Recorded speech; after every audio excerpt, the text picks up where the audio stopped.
Hi there, everybody, and thanks for tuning in to episode 271 of The Art of Procurement. I'm your host, Philip Ideson, and I'm joined today by my good friend, Chris Sawchuck. So Chris is the Principal and Global Procurement Advisory Practice Leader at the Hackett Group. So this is Chris's second time on the show, and we're always bumping into each other at various different conferences. So it was really a pleasure to be able to welcome him back onto The Art of Procurement. And in today's episode, we actually discussed the findings of a recent Hackett Group research report titled Worldclass Procurement, Redefining Performance in a Digital Era. And while our conversation does talk about emerging technologies in the procurement space, the conversation really goes much deeper as we discuss the actions that procurement leaders can take to elevate the impact of their organization in this tech-enabled era. Well, if you've been listening to any Art of Procurement episode over the past few weeks, you'll know that Tradov has very generously sponsored the show. So Tradov is a B2B platform that connects buyers and sellers across the world. And one of the things that you can do with Tradov is actually build your own private network or community. You can do that for free. So an example is one that brings together just your procurement team, where you can share information, post thought leadership that you've come across, and start discussions just amongst your team. We're actually creating a private group just for Art of Procurement listeners within Tradov. So we'll post the podcasts and articles that we come across that we think really help you on your journey to elevate the impact of procurement. So all you need to do to join is to go to artofprocurement.com/Tradov and click the Join for Free button. On logging in, you'll be directed to a page to request access to the Art of Procurement private community, and our team will do the rest. As a reminder, that's artofprocurement.com/Tradov, or you can just go to the show notes for any of our recent episodes. You'll find the link on the bottom of our show notes page as well. Okay, so let me go into the conversation with Chris. And I started out by asking Chris if he found procurement or if procurement found him. Yeah, it's a great question. I don't think I've ever been asked that question.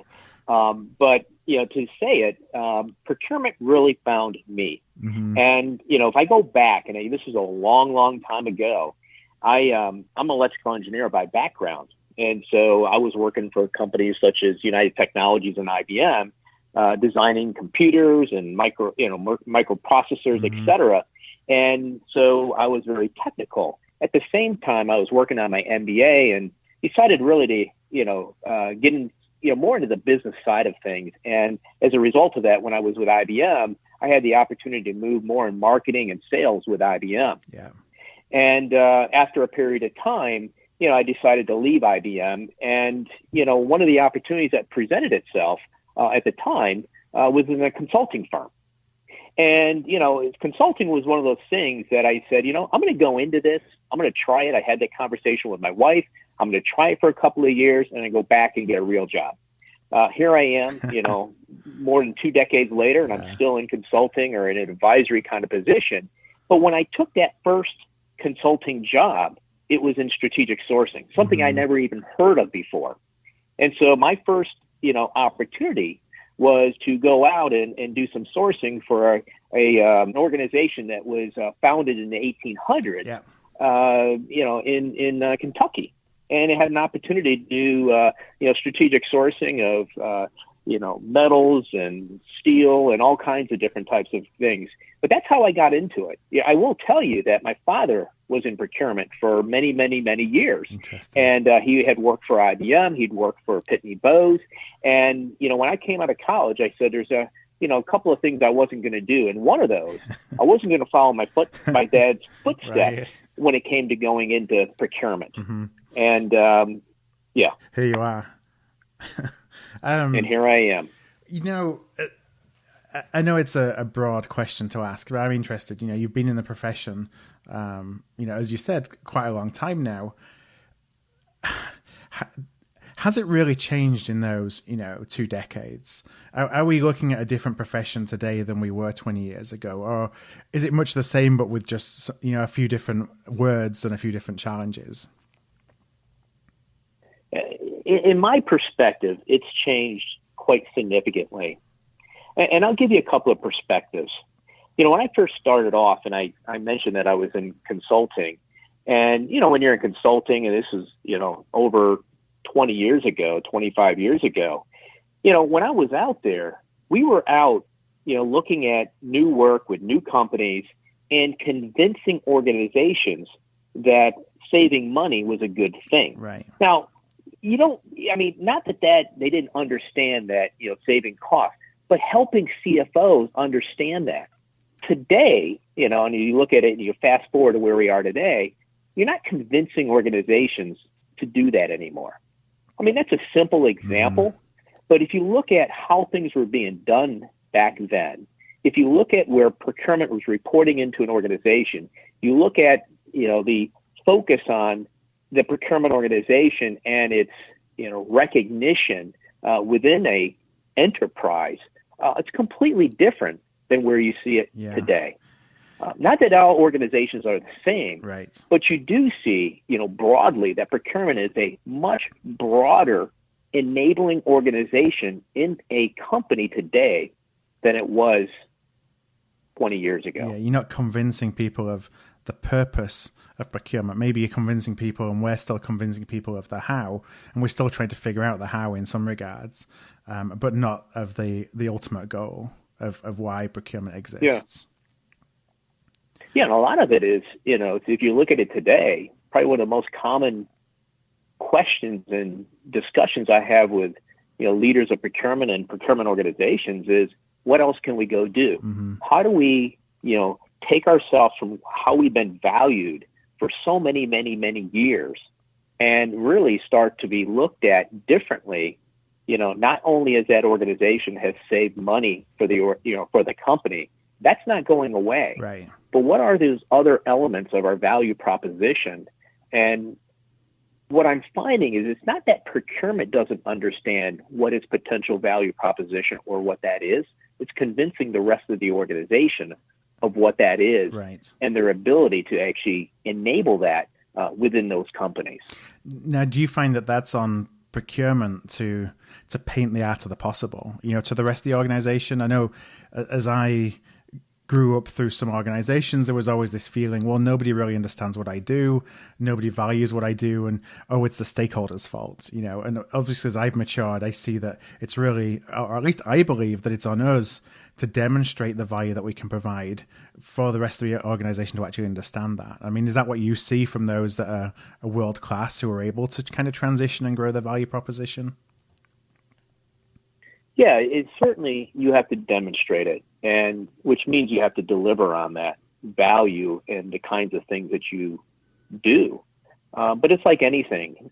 You earn your right by doing some of the basics to be able to go do some of the things that you would say are more sophisticated, new forms of value, et cetera, in the organization. It's people, it's like, you hire somebody to do work for you. You may give them a small piece of work to get started to see how they do. Yeah. And as they do a good job there, that responsibility or the responsibility you give to them, grows. And I think that applies to procurement as well. Mm-hmm. It has to grow, and build that base of credibility and, trust within the organization, which then, gives them the opportunity to do more. Yeah, we have no one of the things that frustrates me is this idea that we somehow deserve this seat at the table, whatever the table is, or that we have a right to be anywhere. Yeah. I just feel we don't have a right to anything. It's contingent upon us to demonstrate the value that we can create and provide, much like any sales organization who is selling to procurement or is selling to anybody else. Like, we have to show the value and do it in a compelling enough way that makes our stakeholders want to invite us to do more. Exactly. Now, to me, it's part of life. Mm-hmm. It's like having. I use this analogy a lot when we, people talk about suppliers, and they'll use, the idea, they want to segment their supply base. They say which ones are our, strategic suppliers, which ones are our preferred suppliers, which ones are our transactional suppliers, whatever way they want to go segment them. And one of the analogies I give, I said, it's sort of like relationships. You don't meet somebody the first time and, all of a sudden you're best friends. Mm-hmm. You earn that over time. Yeah. And it's no different with procurement or any other, whether it's procurement or finance or any other function or any people. that actually engages with another group or another person, et cetera, you have to earn that right over time. And it's built based on, doing good work, earning that trust. The challenge I think that procurement has sometimes, or anybody in that position, is it doesn't guarantee that you will be successful. Right. One of the things that people talk about, and we talked about it, a number of years ago, sort of identifying this idea of a trusted business advisor. And, one of the questions that we got when people asked us about that is, how do I get there? Can you come in and train us on being a trusted advisor? And I scratched my head and I struggled with that. I said, I can tell you, what it is, and what the characteristics of one are, but I'm not sure how I can train you. And so one of the things that we did is we asked leaders of procurement, what do you find that, you believe are the key characteristics of becoming that trusted business advisor? In our eyes, being a trusted business advisor is that you're sought out, right? The business is not going to make a decision without you. And if they're not seeking you out for counsel in some of their key decisions, then I would say you're probably not that trusted business advisor yet. No. But the thing was interesting. They highlighted 3 different characteristics. One is you got to deliver on the basics. You're never going to be trusted if you can't deliver, save money, get the right stuff to the right place at the right time and save some money. Okay. So if you can't do that, it's going to be difficult to ever become that trusted business advisor. The second thing is you got to have the right talent. You can have somebody that can deliver on all of that, but do you have the right talent that can develop those types of relationships and that type of trust within the organization? And then thirdly, it's the whole focus on agility. What the business is looking for is not necessarily that you come to me with some kind of cookie cutter approach, but do you have the agility to be able to shift with the changing needs that we have as a business? There may be times where savings is the most important thing to us. And that may be the case as we starting to hear more and more, noise about a potential recession. Right. And it's probably not potential. It's going to happen. It's just a matter of time.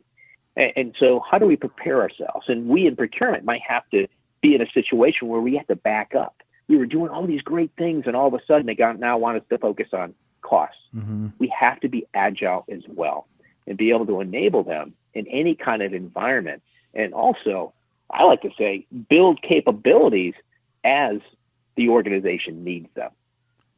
Yeah. So, and I think that's something we sometimes struggle with, that agility, probably as much as any of the other things that you mentioned, because, we build our processes and procedures around consistency. Like this is a consistent way we're going to do a certain thing. Does that agility come from, let me ask it in a different way. Those organizations who are successful in being agile, or at least being flexible for their organizations, how are they approaching the need to still have those policies, processes, procedures in place, but without necessarily looking at those as being the be all and end all, allowing flexibility around those? Yeah, and I think it's a interesting question, because I think if you get too granular and it gets too prescriptive, you lose all sense of agility within the organization. One of the things that we have seen is that policies that procurement organizations have put together, if I look at policies today, that when I look at a procurement organization and we review and, advise on lots of different policies across many different types of organizations, the policies today are, I would say, much more guidance than they are as prescriptive and procedures as they were, many, many, many years ago. I remember looking at policy documents that were over 100 pages in length. Right. And I said, no wonder you don't have no compliance to this, because who would ever even look at this? Right. Yeah. And so, you have people are taking out some of that, prescriptiveness. There was a client of mine that, recently came to us, and they had put together procedures, not necessarily policies, but just procedures in terms of how they execute supplier relationship management, strategic sourcing, category management.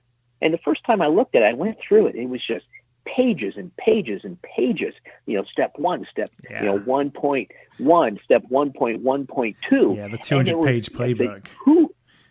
Exactly. Yeah. And nobody followed it. Yeah. And so I think if you want to be more agile, you're going to have to sort of think in frameworks and guidelines versus, procedures and being so prescriptive. Mm-hmm. Now, one of the things that so I'm going to link to a piece of research that you have published called Worldclass Procurement, Redefining Performance in a Digital Age. And I know that, at the Hackett Group, you have so many benchmarks and data points. It's actually, I recommend any listeners who need benchmarks and data points in procurement, just go to the Hackett Group because, that's really, I think he's so strong in that area. So you see a lot of things that are going on across a lot of different types of organizations. And, some of the things that we talk about in the report are, some of the metrics are what I'd say are more traditional procurement metrics and where world-class organizations are versus their peer group. I'll come back to that in a minute because really what I wanted to touch on is, as we think about agility and flexibility and aligning with the needs of the business, we're constrained a lot of times by our metrics in doing that. So I wonder, what are ways that we can measure procurement performance, like demonstrate a procurement ROI that go beyond the cost saving, that may enable us to be aligned a lot more with what our business needs from us? Yeah, I think there's different ways. And what's interesting, several years ago, or actually earlier this year, we started developing, some insight because of the comment I made earlier was that, organizations are focusing more and more on, what can we do beyond some of the traditional value that we're creating as an organization.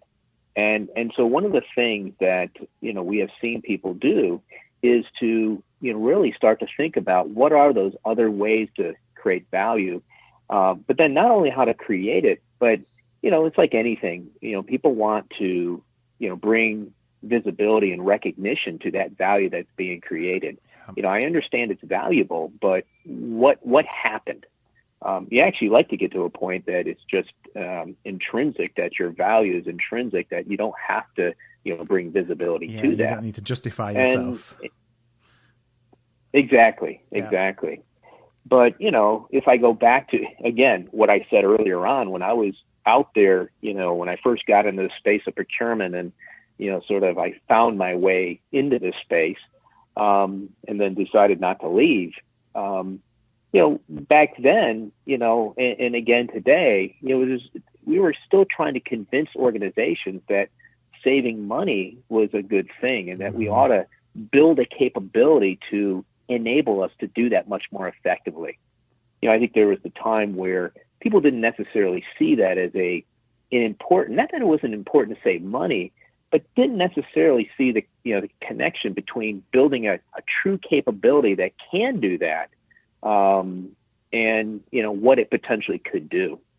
Over time, obviously there were successes that organizations had in terms of being able to do that.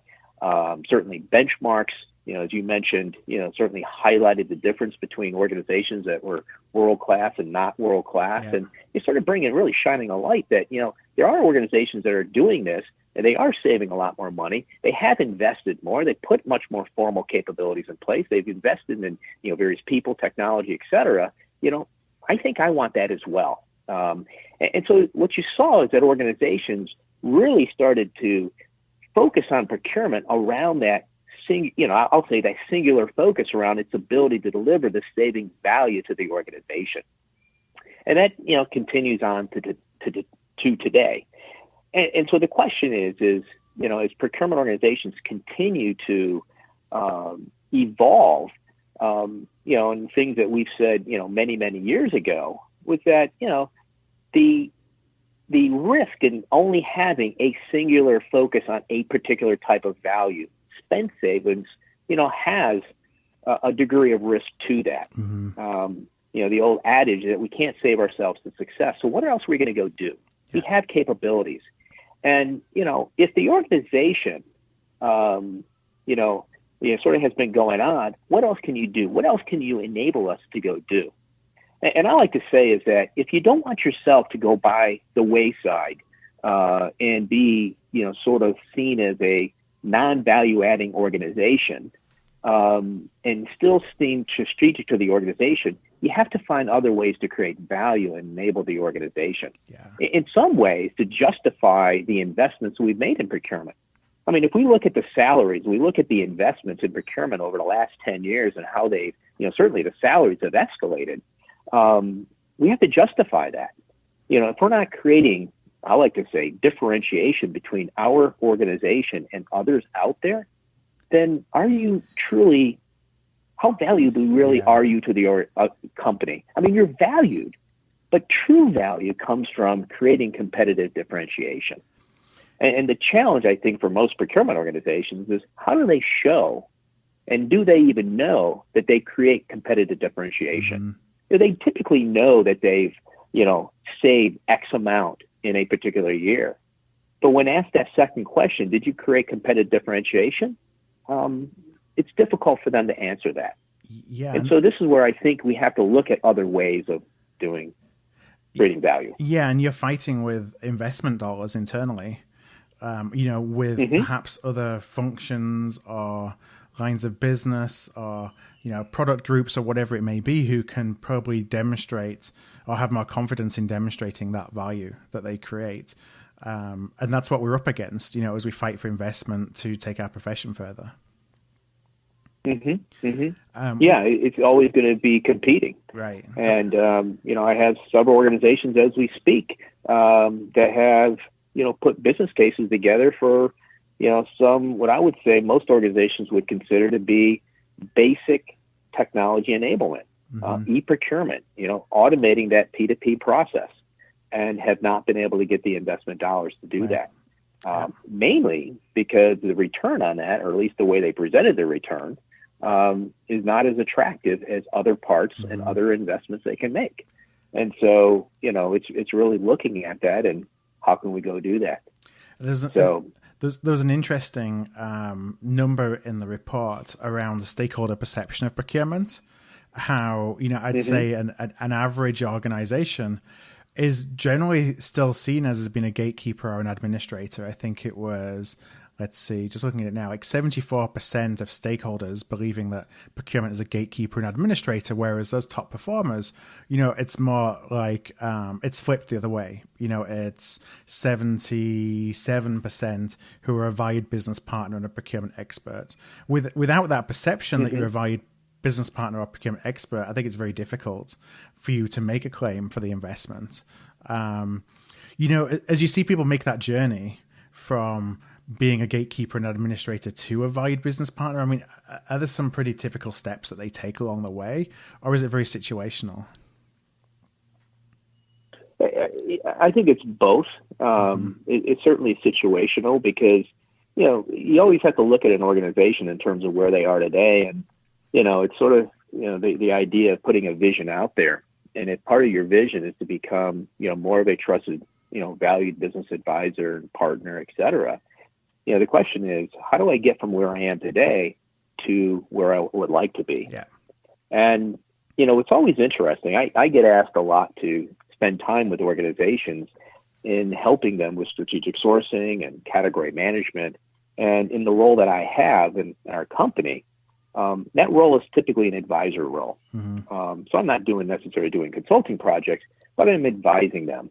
And, as part of that, I also get myself involved in some training. And what's always interesting to me, and I always ask, organizations when I get done doing, let's just say I do a day session on strategic sourcing or a couple of days, and I get to the end of it, and I always ask them the question, we got the last 15 minutes, after spending 2 days together, and I asked him, I said, if what's going to be done differently, just so I understand that I didn't waste 2 days of my time, with you, and you didn't waste 2 days of your time in here with me, and we all leave and we go back to our day jobs and nothing changes, we've just wasted a bunch of time. What can we do to ensure that what we've talked about in here actually becomes embedded in the organization?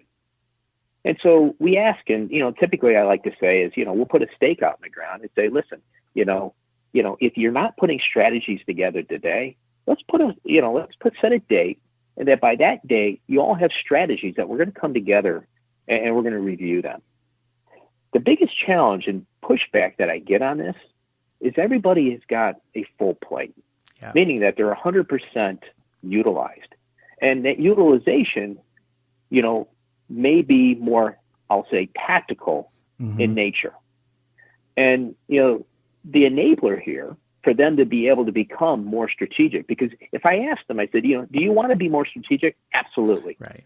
Do you want to engage in doing this type of activity? Absolutely. This is what we want to be doing. So how do we free up that time? And I think as you do these types of things, you have to give thought to how do we free up some time of those individuals. Now, I have individuals, and if they're 100% utilized, and we're probably not adding any headcount, how do I free up time that they can be strategic? Because if I don't free up that time, all the training doesn't mean anything. They got to have time to do it, and so we got to create some of that opportunity. And so that's where you get into, sort of the transformation and say, how do we go about doing that? Yeah.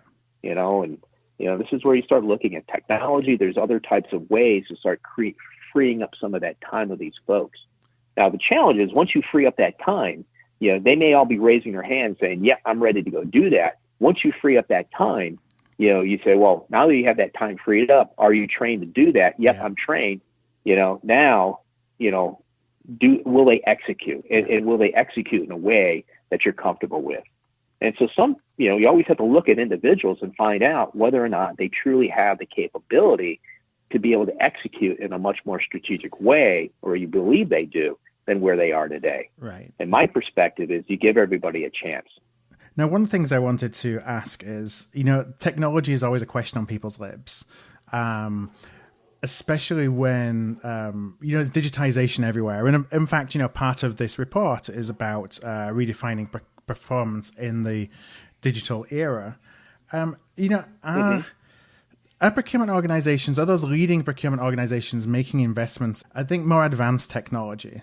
Or are we still in a position where we're investing in automating the P2P process and, bringing in e-sourcing tools for the first time? Like, where are we from an investment perspective in technology right now? Yeah, I mean, you would say that, every year we move forward, further and further ahead.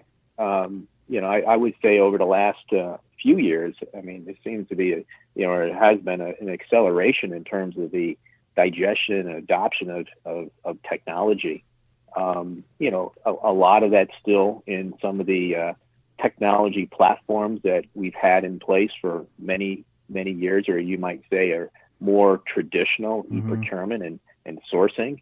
But you are seeing the advent of a lot of emerging technologies as well.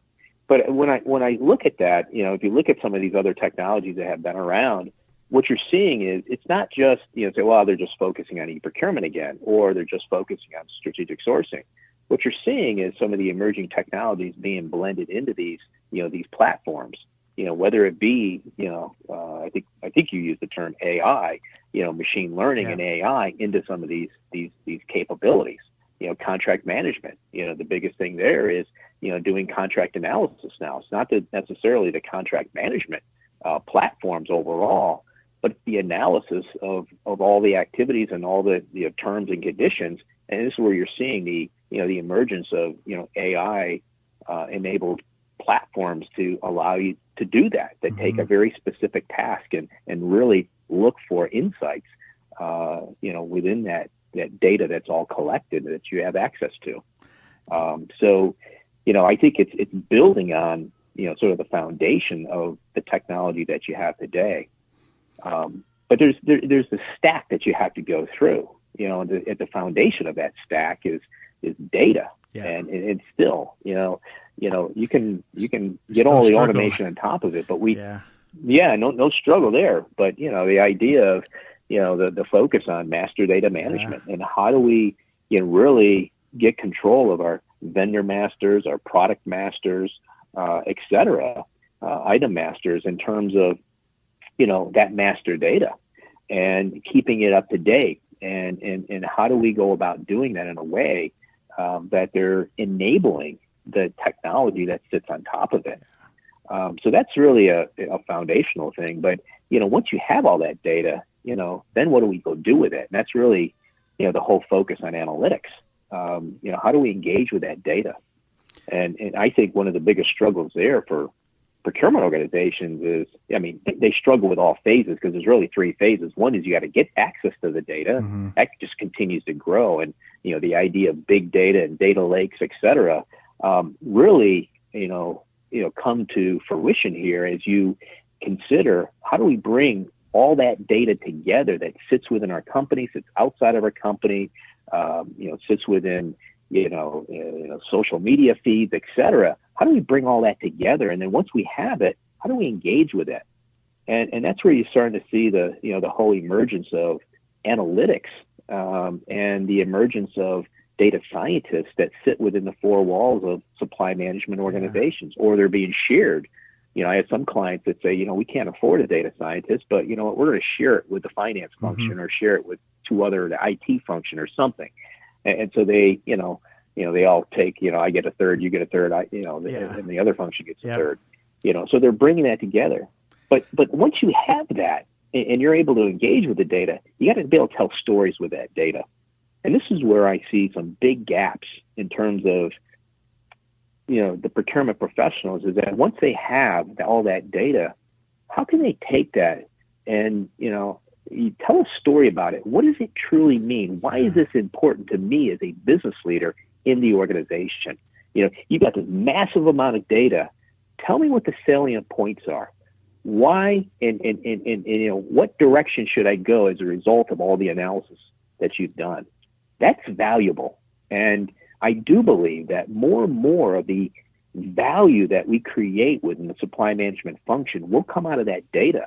Once we get very good at it and we're able to use that to be able to, provide guidance to the business in ways that we haven't, done as much in the past. Yeah, kind of influencing and persuading with the data rather than just presenting fact and letting somebody else make a decision.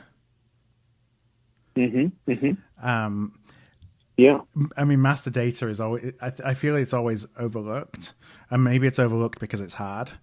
And sometimes I'll see technology that have been implemented, and the feeling is that, well, once the technology is implemented, it's going to solve all of our problems. And of course, it never does, because that data strategy has never really been taken care of. The vendor master has never been really taken care of. Or you're looking at it in isolation, just within the four walls of procurement, rather than broadening your perspective of how you can work with other functions on how to get better data in. So you can make the most of it. I do think we'd still struggle with that a lot. Mm-hmm. I agree. It's a challenge, and it's as if people, will come and say, listen, I want to do all of this predictive analytics and all these other types of, things in their organization. And, I'll tell them, I said, you have a lot of work to do before you can go do that. And your first thing is you got to master your master data first before you can actually go do that. And so, there's some roll up your sleeves kind of work that needs to be done to allow you to do some of the, I'll say, the fun analytics on the back end. Yeah. And that takes time and resource, doesn't it? It's a really manual process to do a lot of that cleanup. Yeah, it's certainly, it's just the architecting of it. And, it's really thinking about the end in mind in terms of, what do I really want? What kind of data do I need? What do I want to, where do I want to keep it, et cetera? But just doing the entire architecture first. Mm-hmm. But then, like you said, the manual piece is then actually going through and cleaning it up. But architecting what that's going to look like is really the first step. So one of the areas that you look at in the report is kind of the evolving of the procurement delivery model.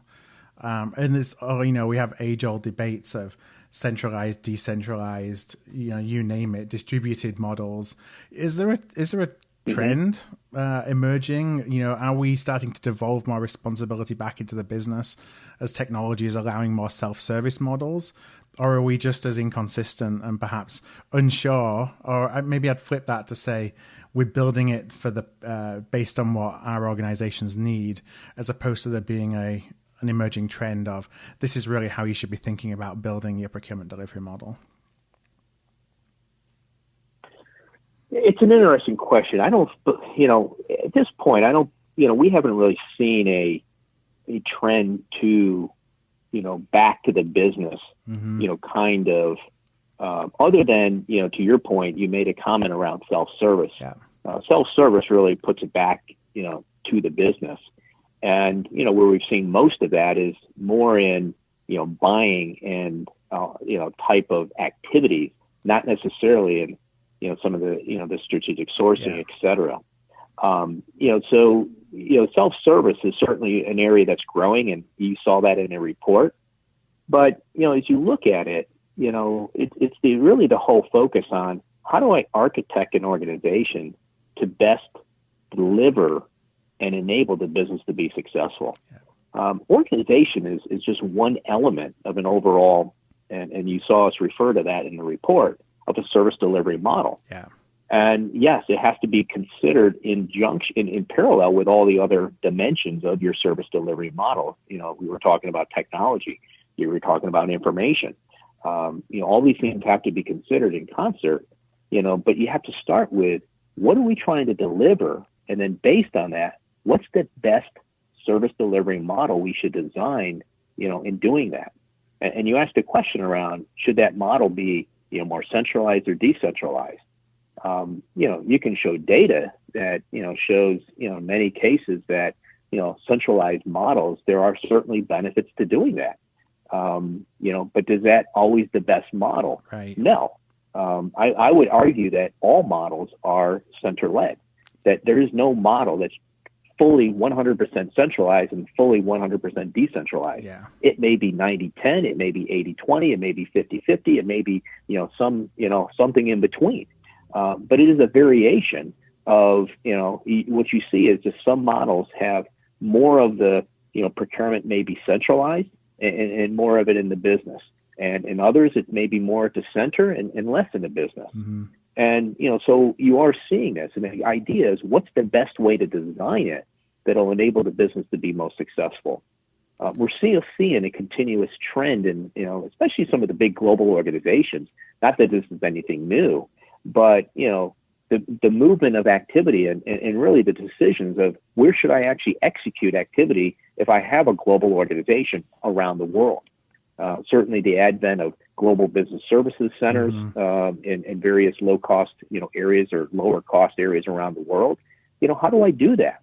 And one of the more common questions I get is, what other activity can we put into these centers? Yeah. Where is it today?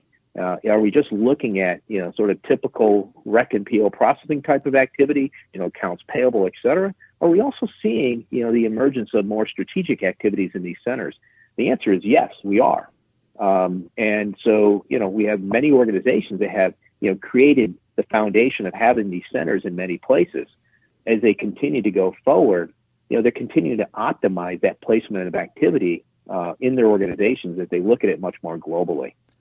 Yeah, one of the things that always, was interesting to me is back 10 years ago, I lived out in India. A lot of listeners will have heard me talk about my experience in India before, but it was really a KPO versus a BPO, so a knowledge process outsourcing versus business process outsourcing, because we were really focusing on extracting data and insights from RFPs and getting, commodity data and should cost modeling and things like that. We didn't really focus on the rec to PO process particularly.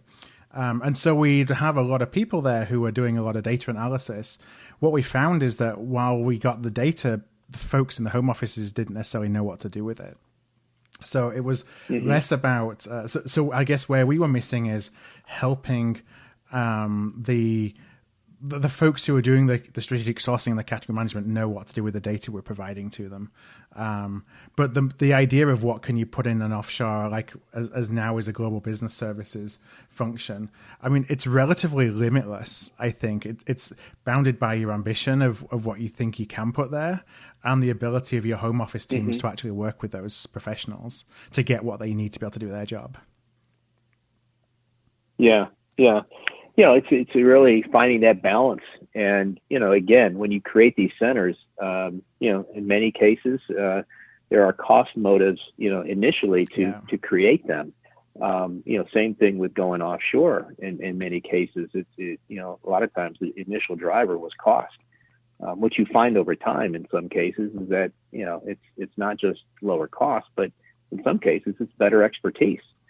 Because we're starting to see these centers in different places develop expertise that's better than what we might have at the home office. And so now you have a developed expertise. I think it goes back to, the discussion we were having on that trusted advisor. And, we were talking about, the idea of how you have to earn your way to becoming, more trusted. I don't think it differs here. I don't see anybody going out and, in procurement and saying, all right, we're going to create an offshore location for the first time, and I'm going to take everything that we have and we're going to put it there. No, they're going to dip their toe in the water and say, listen, let's go do this first. Let's see how it works out. Let's learn a little bit from that. And then we'll slice off another piece and put it there. What we have seen is that it evolves over time, and, they start challenging themselves. Well, help me understand, why can't it be done there? Versus, what can we go move there? So the discussion changes over time. So I know we only have a few minutes left here. I just want to briefly ask you about the use of service providers. So probably 5 years ago, procurement outsourcing was at its peak, and that was lift and shift of your entire procurement organization in some cases to a third-party provider who are going to do everything. They're going to guarantee you X amount of savings.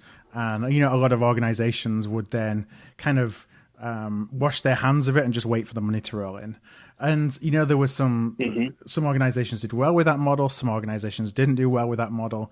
It feels like the last few years has been a little bit of a state of flux as to how do you actually best leverage outside help to support the goals that you have without necessarily giving everything up. And I wonder, if you're seeing any particular trends in that regard in terms of how organizations are starting to work differently with outside service providers to help them from a specifically procurement perspective.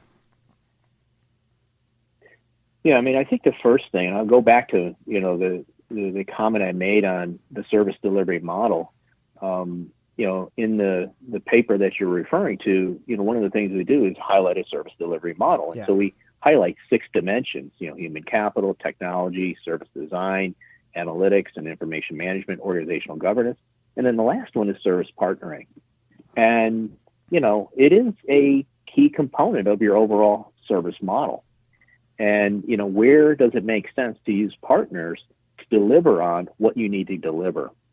And so, as a individual or that's leading a function or a capability for a company or an enterprise, you have to consider all of these, because at the end of the day, it's about how do I deliver the best efficiency, the best value, effectiveness, as well as the best experience for those stakeholders that are engaging with the capability that I've bought, that I built.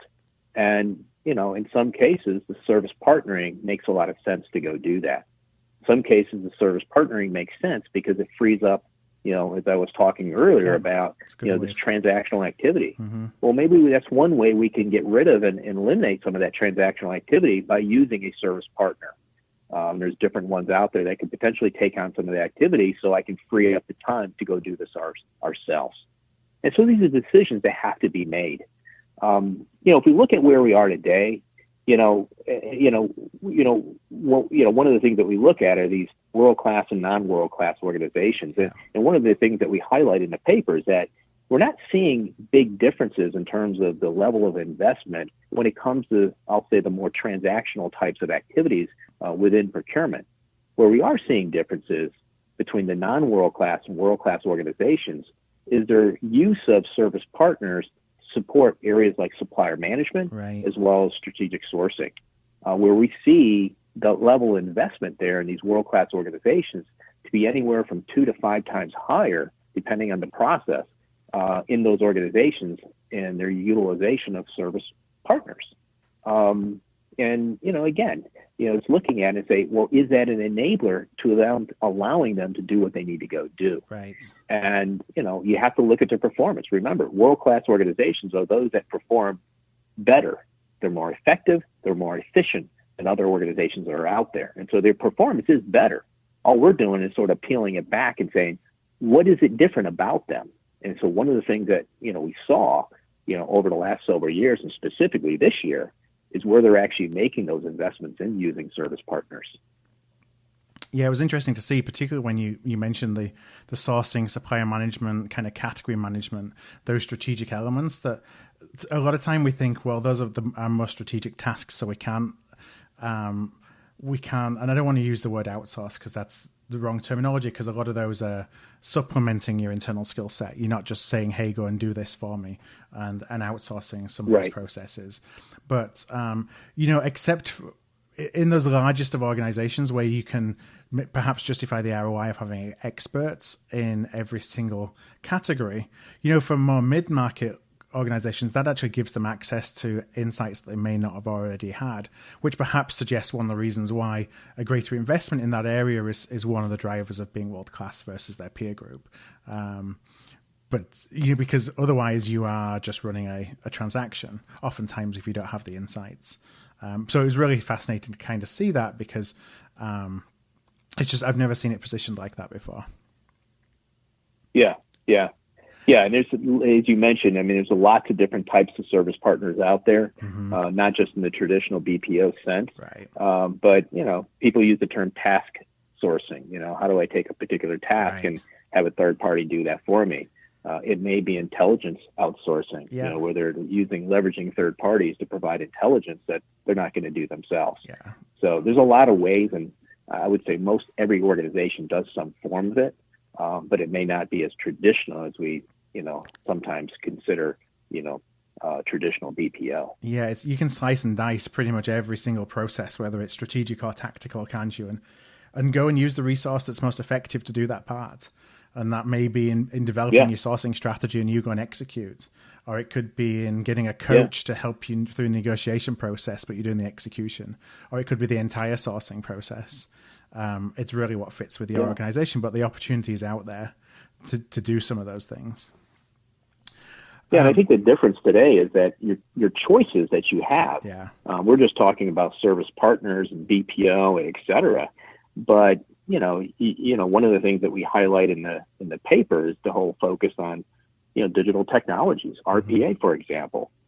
So as you break apart all these different activities, processes, intelligence, all the types of things that you do as an organization, you now have opportunities to consider what's the best way to execute that. And what we have had as an option now is the ability to look at robotic process automation or other smart automation techniques to be able to do that. And so there's a lot of options. And so this is where architecture of the organization becomes very, very important.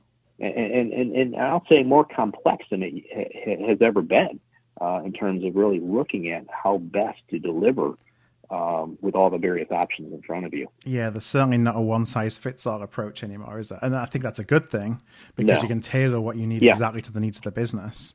But like you say, that comes with more complexity. And I think a lot more self-awareness of what the business needs from you as a procurement function.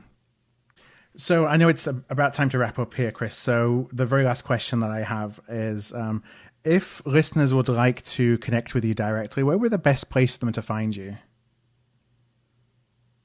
I would say and recommend two places. One would be to connect with me via LinkedIn if they're not already connected. Certainly I monitor that on a regular basis. The other is just to my traditional email address at the Hackett Group, and it's C Sawchuck, so my first initial C, last name CSAWCHUK at thehackettgroup.com. Okay, great. Well, thanks, Chris. What I'll do is I'll include links to your LinkedIn profile and your email address on our show notes page. Also on our show notes page, I'm going to put the link to the research report that we talked about today, which is called Worldclass Procurement, Redefining Performance in a Digital Era. Our show notes, you will find them just by going to artofprocurement.com/podcast.